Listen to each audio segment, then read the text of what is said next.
I heard it through the grapevine, written by Bishop Michael Canyon. One day I was walking in a vineyard. It was harvest times and the grapes were everywhere. I noticed how ripe and plump the grapes were, so I reached and plucked some from their branches. Once I got back to work, I was extremely busy on a project for a few weeks, so I forgot about the grapes. Later, while in the kitchen, I noticed that the grapes were discolored and shriveled. But what happened that brought about the change in appearance? When I was in the vineyard and plucked the grapes from their branches, something happened to the grapes. It was not immediately obvious, but something happened nevertheless. But what happened to the grapes? What happened was the grapes died. You see, the moment I plucked the grapes from the vine, the grapes were separated from the life of the vine and they died. You see, death is basically the separation of one thing from another that causes a change in relationship between the two.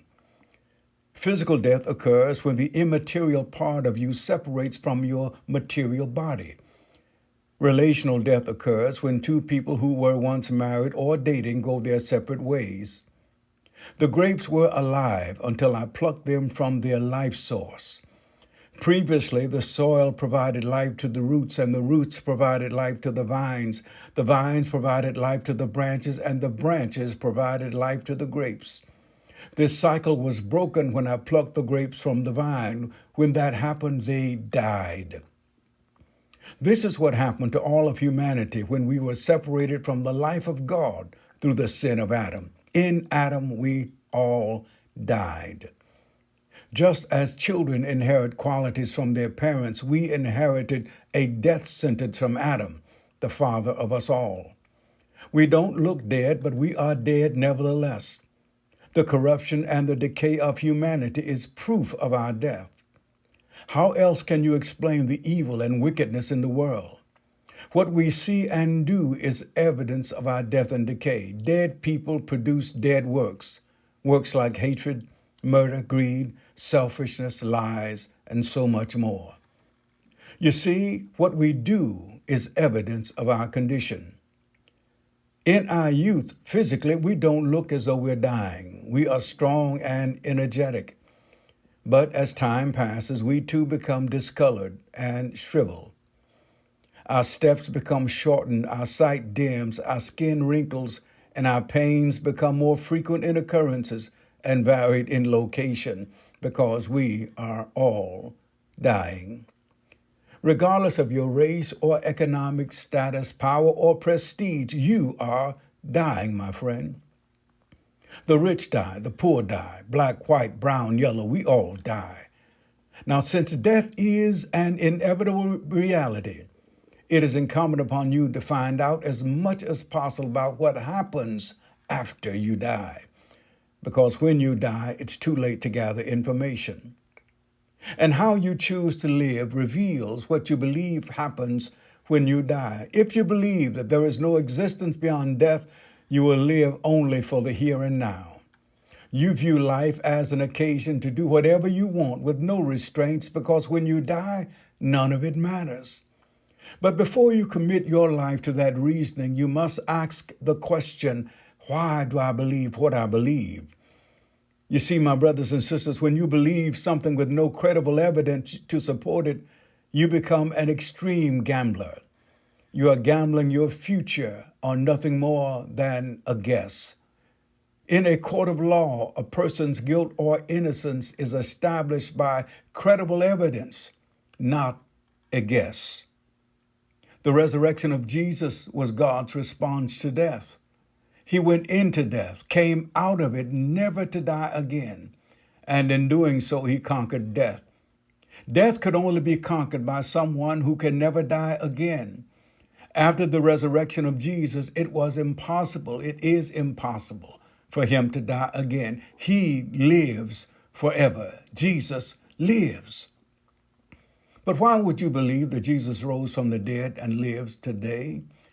I'm not asking you to take a blind leap of faith, but I'm encouraging you and inviting you to scrutinize the claims of Jesus because, after all, a faith that cannot withstand scrutiny cannot be trusted. There are few people who doubt that Jesus of Nazareth died under Pontius Pilate in the early part of the first century AD. But many doubt that the physical body of Jesus that was laid in the tomb of Joseph came back to life. What then is the evidence for the physical resurrection of Christ? The evidence is great. First, the guarded tomb and sealed tomb was found empty a few days later. The same physical body placed in the tomb permanently vacated it alive. Second, the same body that had been placed there appeared for over the next 40 days to more than 500 people in 12 different locations. During these appearances, Jesus proved that he was raised with the same physical body in which he died. He did this by revealing he had flesh and bones, showing his crucifixion scars and challenging Thomas to touch his wound. He could be seen with the naked eye and heard with natural ears. He taught his disciples for 40 days and performed miracles in front of them. There is no other way possible that Jesus could have proven that he had risen in the same body in which he had been crucified and which he was laid, other than to reveal himself in his resurrected body.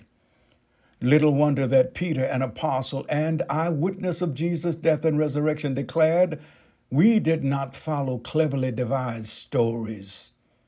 That which was from the beginning, which we heard and which we have seen with our own eyes, which we have looked at and our hands have touched, this is the Christ that we proclaim.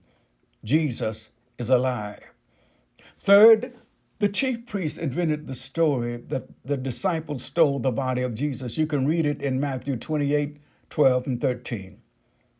There would be no need for this lie if the tomb had not been empty. The preaching of the apostles would have ended if the tomb had not been empty.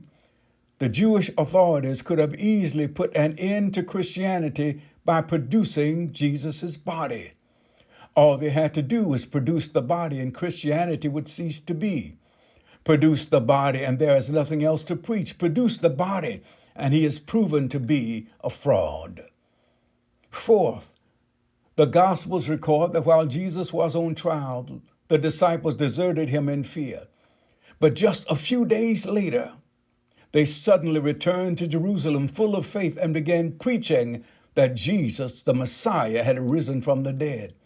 What made them go from being deserters to declarers and proclaimers of the gospel? They were changed, my brothers and sisters, by what they saw, or rather who they had seen, the resurrected Lord. The disciples knew this message would bring them a life of suffering and even death. 10 out of 11 remaining disciples after Judas' death were murdered because they believed Jesus rose from the dead, and they refused to stop preaching the resurrection. Why would they do this if they knew that Jesus had not risen from the dead? There are many beliefs concerning what happens when you die, but there is no credible historical or personal evidence. You must ask yourself, who gives me the most credible historical personal evidence of what happens when I die? The answer, my brothers and sisters, is Jesus. My question to you is, do you believe Jesus rose from the dead? Your answer to this question will determine your eternal destiny. Think it through and investigate it. And scrutinize this thoroughly because the stakes are very high. Jesus wants you to live with him eternally. That is why he died. That is why he rose. God bless you. This is Bishop Canyon, and I'm inviting you to visit us at the Assembly of Truth Ministries.